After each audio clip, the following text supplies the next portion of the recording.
This here will be devastating for us. Come on, grabbies. Whoop, whoop, whoop, whoop. Out on the icy Bering Sea, the Deadliest Catch crew uncovered something so shocking it made even the bravest fishermen freeze in their tracks. As Captain Hillstrand's crew hauled up their crab pots, an eerie, glowing object emerged from the depths. Was it just an odd trick of nature, or something far more sinister lurking in the cold abyss? Let us dive deeper into the discovery that caused NASA to interrupt the show and take every cast member to an unknown location. What they pulled from the sea left them silent. The crew of seasoned fishermen know these waters like the backs of their hands. They've spent decades hauling up crab pots, surviving waves the size of buildings, and reading the subtle signs of an unpredictable ocean. Captain Jonathan's crew had already pulled in 40 crabs that day, big ones, the kind that promise a fat paycheck and maybe an early end to the season. Spirits were high. The men joked about heading home early, dreaming of hot meals and warm beds. But as they prepared for the next pot, something happened that made the laughter stop. Before we delve into this, it's clear that what they found beneath the waves is far stranger than anyone could have predicted. And this won't be the only discovery to leave you speechless. The winch groaned under the strain as the next pot came up. But this wasn't an ordinary haul. Instead of just crabs, there was something tangled in the ropes, something metallic and shimmering against the mud and seaweed. At first, no one could tell what it was. It looked heavy, covered in barnacles, and twisted in a way that suggested it had been underwater for a long time. The crew froze, staring in confusion. This wasn't fishing gear, nor was it debris from another boat. It was something else entirely, something that didn't belong. Captain Jonathan squinted at the strange object as the crew gathered around it. The thing was about the size of a car tire, but dense and metallic, with odd markings etched across its surface. It didn't resemble anything they'd ever seen, and the longer they looked at it, the stranger it seemed. Grooves and lines covered the object almost like symbols, but none of it made sense. The fishermen, usually loud and rowdy, were now eerily quiet. The only sounds were the howling wind and the crashing waves around them. As they struggled to haul it onto the deck, the atmosphere shifted. What had started as excitement over a successful catch turned into unease. The object was incredibly heavy, requiring the combined strength of the entire crew to lift it. Once it was on the deck, they secured it, but no one could stop staring. What was this thing, and how it had ended up tangled in their gear? The crew exchanged nervous glances, their bravado melting into a mix of curiosity and fear. Something about the object felt off. Falls Pass, where they had been fishing, is a treacherous area known for its deadly waters and history of shipwrecks. Located on Unexplained Island in southwest Alaska, it's infamous among sailors for its narrow, dangerous passages and unpredictable conditions. It's not a place anyone would choose to be during a brewing storm, but Captain Jonathan had no choice. He navigated the rough waters with care, his focus on hitting their season's goal of 4,000 to 5,000 pounds of crab. But this discovery threw all their plans into disarray. The crew whispered among themselves, their voices low and uncertain. Some joked nervously, while others avoided looking at the object altogether. It had strange grooves and patterns that didn't look random. Instead, they seemed deliberate, as if someone or something had carved them with purpose. Barnacles and seaweed clung to its surface, evidence that it had been underwater for a long time. Yet the object's metallic sheen and the way it reflected the light made it clear it wasn't just another piece of wreckage.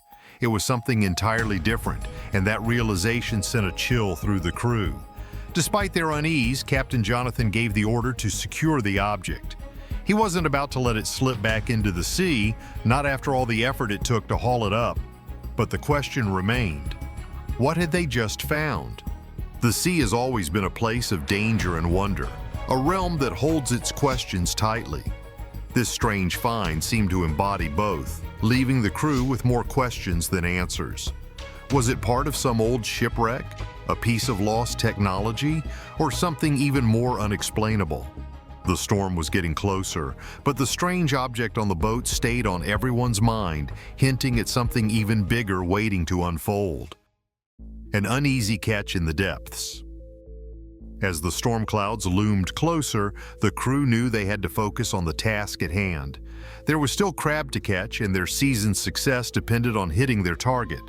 But the strange object was impossible to ignore. Every time they glanced at it, they felt a mix of fascination and dread. The sea had thrown them plenty of curveballs over the years, but this was something new. And as they worked, the thought lingered in the back of their minds. What else could be out there, hidden in the depths? The object seemed almost otherworldly, as if it didn't belong to this planet. Its smooth surface, intricate carvings, and unnatural weight made it unlike anything they'd ever encountered. It didn't resemble any known piece of equipment or debris, and that made it all the more unsettling. The ocean is vast and largely unexplored, a place where the unexpected can and often does happen. But this was beyond anything the crew could have imagined. Hours passed, but the tension didn't ease. The object remained on the deck, secured but still drawing every eye. The crew's chatter became sparse, their usual banter replaced by cautious glances and hushed conversations. Captain Jonathan, a man known for his steady demeanor, seemed unusually tense. He kept looking at the object, his expression a mix of curiosity and concern. Whatever this thing was, it had disrupted the rhythm of their lives at sea. The storm finally hit, and the crew's attention shifted back to survival. Waves crashed against the boat and the wind howled with a fury that made every movement a challenge. But even as they battled the elements, the strange object was never far from their thoughts. It sat there, unmoving but undeniably present, a silent reminder that the sea still had the power to surprise them in ways they couldn't predict. When the storm passed, the crew was left with the task of deciding what to do with their unusual find. Some suggested throwing it back, unwilling to deal with the unease it brought. Others argued for keeping it, convinced that it might be worth something or at least provide some answers.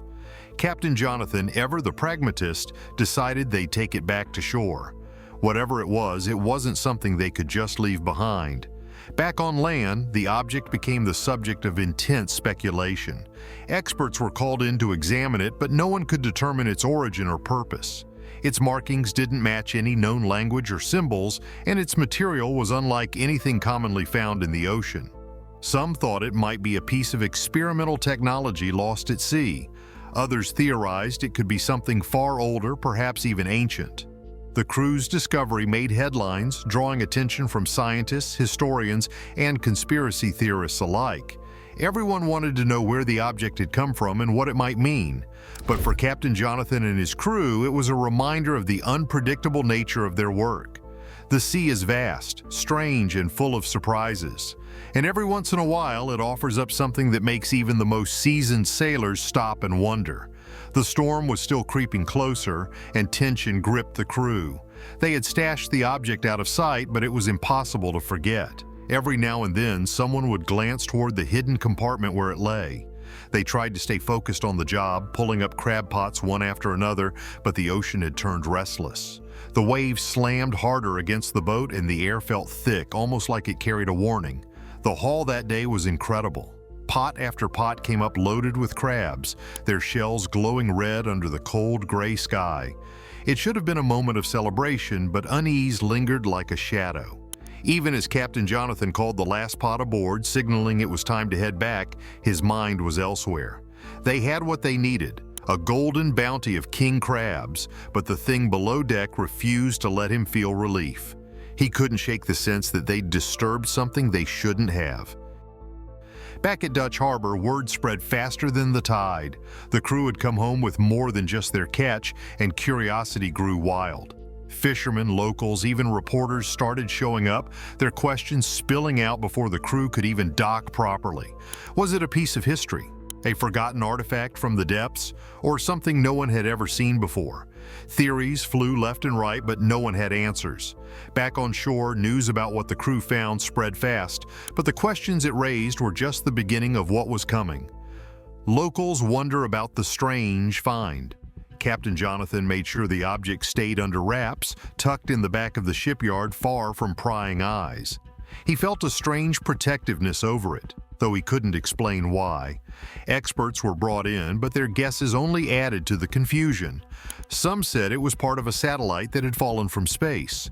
Others thought it might be a fragment of an old ship lost to the unforgiving Bering Sea. Yet none of the theories fit. The object's markings weren't letters, nor were they random scratches. They were precise, deliberate, as if someone or something had carved them for a purpose. Days passed, and the crew tried to push the object from their minds, but it was impossible. Every conversation circled back to it, and wild theories turned into heated debates.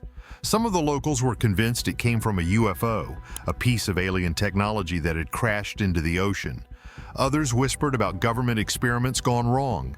Captain Jonathan didn't know what to think. He'd seen storms that could rip a ship apart, creatures from the deep that belonged in nightmares, but this was different. It was unexplainable, and that made it unsettling. At night, Jonathan found himself wandering back to the shipyard. He'd stand in front of the covered object, staring at it like it might reveal its questions. The strange markings seemed to hum with an energy he couldn't describe. It felt like the object wanted to be understood, like it was waiting for something. But for what? That question haunted him, and it seemed the rest of the crew. The object's presence started to change things. The crew felt it too. They couldn't name it, but there was a heaviness, a sense that the object didn't belong here. Some of them began to wonder aloud if they should have just left it in the ocean. There was a growing fear that by bringing it aboard, they'd invited something into their lives they couldn't handle. One stormy night, rain pounded the rooftops and wind howled through the streets of Dutch Harbor. The crew gathered at a local bar, trying to shake the weight that had settled over them. They drank and talked, but the mood was grim. What should they do with the object? Some thought they should call in more experts, someone with real answers. Others argued it might be better to leave it alone, to bury it somewhere and forget it ever existed. Captain Jonathan sat quietly, lost in thought. He knew the ocean held things best left undiscovered, but now it was too late. They had it, and he couldn't shake the feeling that it was important, that it mattered in a way he couldn't yet understand. When the bar finally emptied and the storm raged on outside, Jonathan made his way back to the shipyard alone. The object was still there, hidden under its tarp. He pulled it back and ran his hand over its smooth surface. The markings seemed to glow faintly in the dim light, almost alive. Jonathan knew they had stumbled onto something much bigger than their small fishing world. Whatever it wasn't just a random piece of debris. It had a purpose, and it wasn't finished. The following weeks were tense. The crew returned to work hauling crabs as usual, but the object never left their thoughts. It was always there, a silent weight pressing down on them. People in town kept asking questions, their curiosity turning into obsession. Jonathan grew more guarded, keeping the object's location confidential. He felt the pressure mounting, but he wasn't ready to let it go. Theories grew wilder with every passing day. Some believed the object held ancient knowledge, something left behind by a civilization we'd forgotten. Others insisted it was proof of extraterrestrial life, a piece of evidence humanity wasn't ready to face. And then there were those who said it was cursed, that it carried bad luck for anyone who touched it. The crew's unease grew. Small accidents started happening on the boat. A line snapped, narrowly missing one of the deckhands. Equipment failed without warning. Each mishap added to their fear, making it harder to dismiss the idea that the object was more than it seemed. With strange people now watching them, the crew felt their find was dragging them into something much bigger and much harder to escape. The glow that changed everything. One night, Jonathan stood alone at the shipyard, staring at the object like he had so many times before. The storm clouds overhead seemed to mirror his thoughts, heavy and unrelenting. He knew he couldn't keep it hidden forever. Something had to be done. But what? Destroy it? Hand it over to the authorities? Or keep it and risk the unknown? Against his instincts, Jonathan let the man examine their strange discovery. The man's questions were vague, his notes hurried, and he left just as strangely as he arrived, promising to follow up. Yet something about him felt off, too eager, too confidential. It was as if he already knew more than he was letting on.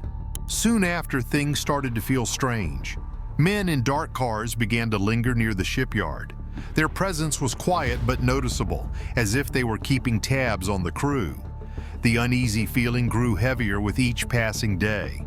Jonathan couldn't shake the thought that they had stumbled upon something far bigger than they could understand. He began to regret pulling the object from the ocean. But it was too late. The object was here, and it wasn't going anywhere. As much as they tried to carry on with their lives, the sense of being watched was impossible to ignore. The crew started to whisper about the cars, about the investigator, and about the strange feeling that trouble was coming. Then came the night when Jonathan was startled awake by a noise outside his window. The darkness outside revealed nothing, but the feeling of being watched was suffocating. He knew the object was drawing dangerous attention. By morning, he had gathered the crew to decide their next move. Should they keep it and continue to unravel its questions, or should they hand it over to someone who might be better equipped to handle it?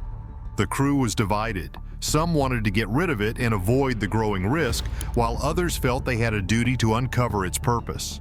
Ultimately, they decided to keep it, moving it to a hidden location away from the prying eyes of the shipyard. Yet the sense of unease only grew stronger. Days turned into weeks, and the constant tension began to wear them down. They didn't have any answers, only the weight of the object and the unrelenting fear that came with it. The nights were the hardest, filled with restless sleep and a lingering dread that someone was coming for what they had found. Then one night, everything changed. As they were gathered near the hidden object, it began to glow. The faint light pulsing from its surface grew brighter, illuminating the cryptic symbols etched into it. The glow seemed alive, as if the object were trying to communicate something. The crew watched in awe and terror, frozen by the surreal sight. The glow lasted only a few minutes before fading, leaving the crew in stunned silence. Whatever this object was, it was far more than just a piece of metal. Jonathan knew they couldn't handle this alone. They needed real help, experts who could understand what they were dealing with. It wasn't an easy decision, but he made the call to contact the authorities. He explained what they had found, sparing no detail. By the next day, a team arrived in Dutch Harbor. These were not your average officials. They were serious, efficient, and gave no indication of their true purpose. They loaded the object onto a secure truck and drove away without a word of explanation. The crew watched as it disappeared down the road, a mixture of relief and sadness washing over them. Their lives had been turned upside down by this discovery, and now, just like that, it was gone. Slowly, life returned to something resembling normal. The crew went back to the sea, to the familiar rhythm of fishing and waves. Yet the memory of the object lingered.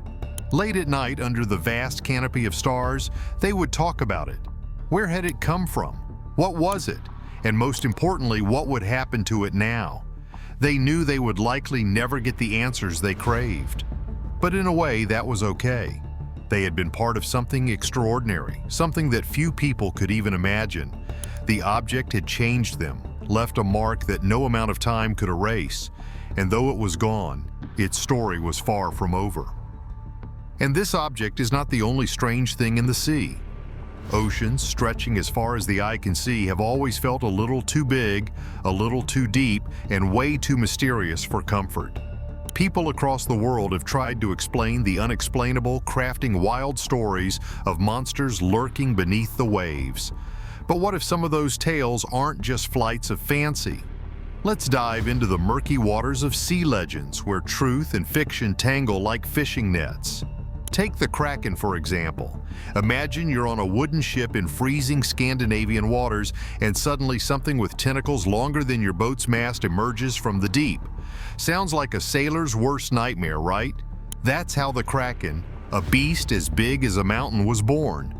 While stories had it sinking entire ships, it's likely inspired by giant squids, those deep-sea giants that can stretch over 13 meters long. Rarely seen, their ghostly appearances fueled tales that made sailors' hearts race. Then there's the Leviathan, a creature straight out of ancient texts, described as a monster so massive it could rival the oceans themselves. It's said to be part serpent, part dragon, and all terrifying. Scholars think this legend might have been sparked by something like the Nile crocodile or even a massive whale. Picture someone seeing a crocodile's jaws snap shut or a whale's tail vanish into the waves for the first time. It's easy to see why they'd think they'd met a demon of the sea. How about the Espidachelone? Imagine landing on what you think is an island, only for the ground to move and pull you underwater. This legend of a turtle or whale so huge it fooled entire crews probably came from sightings of whales or even unusual shoals that briefly broke the surface. In a time without GPS, a whale's back in the fog could absolutely look like a new landmass. A tragic mistake, but also a perfect setup for a monster myth. Then we have sirens, those enchanting creatures that made sailors crash their ships with just a song. Originally, they weren't even mermaids, but bird-women hybrids from Greek mythology. Over time, their image morphed into the more familiar half-human, half-fish beings. Manatees or dugongs, with their oddly human-like features, likely fueled these stories. Imagine months at sea, sleep-deprived, and spotting a curious sea cow. Add a splash of loneliness and imagination, and suddenly you're writing home about a dangerous beauty singing from the rocks. Now, let's swirl into Charybdis, a name that practically screams whirlpool of doom. In Homer's Odyssey, she was a monster living in a strait, swallowing everything in her path. This might actually come from natural whirlpools or strong tidal currents. Back then, no one had a science book explaining these phenomena, so why not blame a sea beast? Jormungandr, the Norse Midgard serpent, wraps around the entire world, or so the legends say. It's supposed to rise up during Ragnarok, the Norse version of the apocalypse. Real-life sightings of enormous serpentine creatures, like the oarfish that can reach 11 meters long, probably gave this myth its scaly roots. Seeing one of those drift by? Definitely unsettling. Ever heard of the Huron Croin? This Scottish sea monster is said to be the biggest creature ever, disguising itself as a small fish to trick fishermen. When they got too close, it would reveal its true terrifying form. This could stem from something as simple as observing predatory fish like anglerfish, which lure prey with glowing appendages in the dark depths of the ocean. Japan's umibozu takes a different approach to terror. Instead of dragging you under, this ghostly sea spirit, often described as having a round, bald head, just appears out of nowhere to wreck your day. Some say it might be based on basking sharks, which can loom large in the water with their strange humanoid silhouette. In the sunny Caribbean, people tell tales of the Lusca, a part shark, part octopus hybrid that haunts underwater caves and blue holes. It's not hard to imagine how encounters with creatures like the tiger shark or even giant octopuses inspired this myth. Blue holes are mysterious enough without throwing a monster into the mix. The Bakunawa from the Philippines is a little more cosmic. This dragon serpent is said to swallow the moon, causing eclipses. While its aquatic ties are strong, the legend might have started from real sightings of large snakes swimming in the ocean. The idea of a celestial eater? That's just adding flair. Finally, let's revisit Homer for Scylla, the six-headed menace living opposite Charybdis. She'd snatch sailors off their decks with her snake-like necks. While it's easy to see her as pure fiction, some believe she might represent the dangers of coastal rock formations which could snatch ships in rough waters. These myths might seem like tall tales, but they're rooted in something very human: the need to explain the unexplainable. When you're out on the vast, empty ocean with nothing but the horizon ahead, your mind plays tricks on you. You start seeing shapes in the water, hearing songs on the wind, and imagining monsters where none exist. Or maybe, just maybe, those monsters are out there, laughing at how close we've come to the truth. Is this glowing object a strange natural phenomenon, or could it be evidence of something the government doesn't want us to know? Tell us your thoughts, and remember to like and subscribe for more.